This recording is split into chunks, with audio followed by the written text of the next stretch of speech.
తినరాట అయ్యాలు కూడా నీసు తినరాట అయ్యాలు కూడా నీసు తినరాట ఈ స్వాగతం జంజా దేవతలు లింగా దేవతలు అమ్మో వీరప్ప దేవుడు ఎవడు రా అంటున్నారు. నీవు ఎవడు రానిగా వీరప్ప దేవుడు అన్నాడమ్మా. నువ్వు గొప్పోడివా నేను గొప్పోను అనుకుంటున్నారు. నువ్వు గొప్పోని అయితే ఆవును పోయి కూరని అమ్మకరావయ్యా.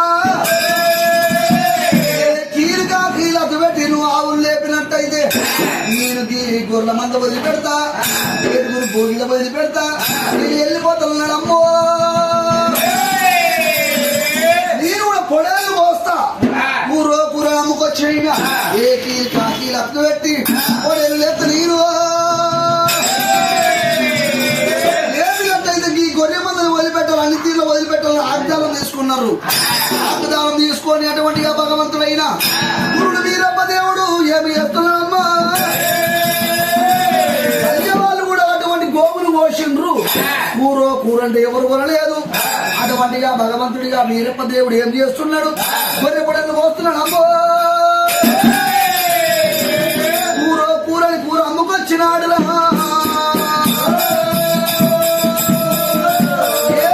కాకీలు అక్క పెట్టిండు, షేమిగా మాని రాగు తీసిండు, గొర్రె పొడల మీద పోసిండు.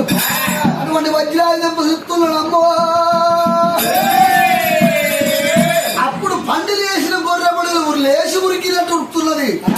అటువంటి గొర్రె పొడలు ఉరుకుతున్నాయినా కొమ్ము పట్టుకున్నోళ్ళు కొమ్ము కానోళ్ళు అయ్యారు, అటువంటి పిచ్చ పట్టుకున్నోళ్ళు పిచ్చకుంట్రోళ్ళు అయ్యారు, అటువంటిగా కాలు పట్టుకున్నోళ్ళు కట్టుకోళ్ళు అయినారు, అక్కడ నాలబట్టినోడు తగిలిదోబడైన ఆయమ్మో. తగులు జోగోడు ఉండేనాట. అటువంటి ముచ్చట మనకి ఇప్పుడు తెలియదు, అప్పటి ముచ్చటకి అప్పుడు ఉండొచ్చు. కానీ అది ప్రకారంగానైనా అటువంటిగా భగవంతుడిగా వీరప్ప దేవుడైనా గందుకే మన కులగురు అయ్యిండు. అంతకు మించిన పని ఏమి చెయ్యలేదు అటువంటి వీరప్ప దేవుడు అమ్మో. గొర్రెమందను వదిలిపెట్టినప్పుడు బంది కాళ్ళ నుంచి గొర్రెమందను వదిలిపెట్టిండ్రు. అటువంటిగా భగవంతుడు మల్లికా స్వామి అటువంటి కుక్క ఉన్నాయి, అటువంటి అన్ని తీర్లు ఉన్నాయి. అగ్గి ఆరిపోయింది. అగ్గి ఎక్కడ దొరకాలి దేవుడు, ఎక్కడ పోతే అగ్గి దొరుకుతలేదు. రాక్షసి అటువంటిగా పేరుగా తిని ఆ పిన్నమ్మ దేవ పేరుగా నిన్నైనా బొక్కలు ఒక దగ్గర వేస్తే బొక్కల సిరికోట ఏర్పడ్డది. బొక్కల సిరికోట మీద రాయమ్మో. బ్రాహ్మణోళ్ళ పిల్లది అటువంటిగా బాపల్ని రత్నాంగి దేవినైనా ఏరియా పంటికి జీలకర్ర పోసేంత అనుకోని ఇటువంటిగా ఆడపిల్లని చాలుకుని మన కాలుకి అసలు రెక్కకి అసలు ఎందుకంటే రాజ్యాన్ని సవరించుకోలేదా. బాపల పిల్లని రత్నాంగి దేవిని పెంచి పెద్ద చేసింది, పోషకత్తలు చేసింది. అటువంటిగా బొక్కల సిరికోట మీదైనా మద మాంసాలు భోజనాన్ని ఏర్పాటు చేస్తున్నారు. రాక్షసికైనా ఒకనాడు చిన్ననాడు చిన్న పెద్దనాడు పెద్దగా అయ్యింది. ఎల్లికి ఆడి వెళ్ళి పెరిగి ఉన్నది. బొక్కల సిరికోట మీద ఉన్నది ఆయమ్మో. దేవదేవుడు మల్లికార్జున స్వామి అటువంటిగా బొక్కల సిరికోట మీద అగ్గి ఎలుగుతున్నాడట. అగ్గి ఎలుగుతున్నప్పుడు భగవంతుడు అగ్గిని కళ్ళ చూసిండు.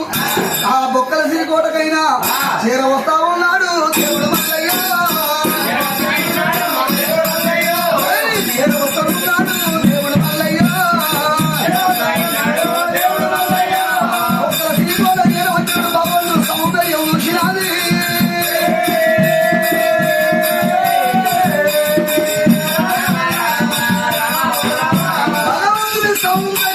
కట్టుకున్న చీరేసి అటువంటిగా బొక్కల సిరికోట మీద గుంజుకున్నది.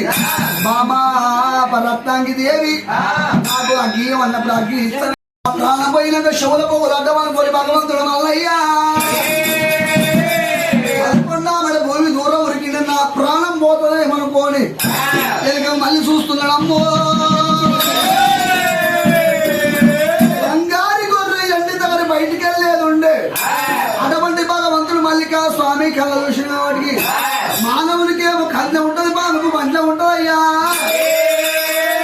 భగవంతుడు కనుక మళ్ళీ చూసినప్పుడు బంగారి గొర్రె ఎండి దగ్గర నేను పుట్టలో పడబడ్డాది.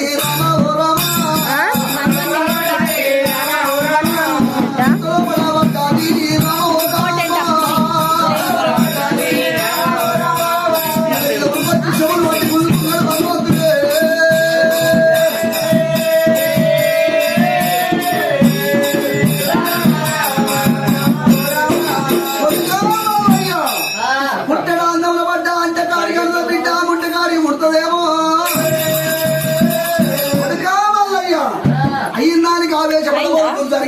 చింతపడవద్దు ఇటువంటి పెరిగి గాయాలి కొడుకో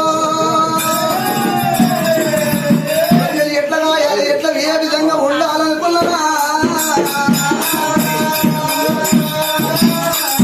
కొడుకు మల్లయ్య ఒక్కడే ఈ గొర్రె మందన గాయలేడు అటువంటి మల్ల కాడ భయాన్ని తయారు చేస్తున్నాడు అటువంటి 5 పోయిన తయారు చేస్తున్నాడు అమ్మో కామల్లయ్య గొర్రెలు కసే భక్తులు ఎట్లా ఉండాలి పుట్ట ఒంటి గదిరా